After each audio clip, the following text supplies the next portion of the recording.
Now, all of our panelists are true innovators and disruptors, and they're really shaking up the status quo of the travel industry. Now, Bertrand, you flew across the country in a solar-powered plane.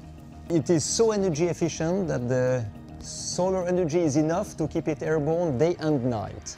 We have to spark people's imagination. If all we do is tend to our grocery list, there's no point in living, honestly. People need imagination, they need challenge. Should we be asking the question, are we moving too fast? There are a lot of times in our lives, I think, when we'd like to move more slowly and actually see where we are. There must be a better way, I think, for the millions of people who live in cities. And the only thing that gets in their way is cars. So if you can do what you're doing, that would be great. And then if you can then leave the streets for kids to play and for people to get to know their neighbors, that would be great. We have to find a way to reduce and remove that necessity of having a car. 97% of people don't use public transportation because they don't like the fact that it follows someone else's schedule. But for us, one of the things has always been to begin creating space systems that are cleaner, and that and often cleaner can mean smaller,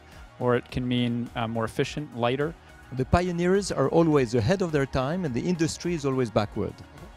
And what we need to do is to pull the industry forward and show new technologies with pioneering feats. What Virgin Galactic is doing is absolutely fantastic.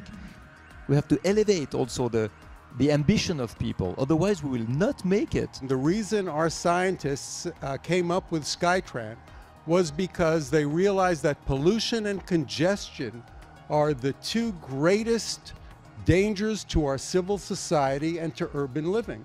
Actually, I have a theory. How many of you have seen Men in Black? Okay, my theory is that the aliens are living among us. They're the economists,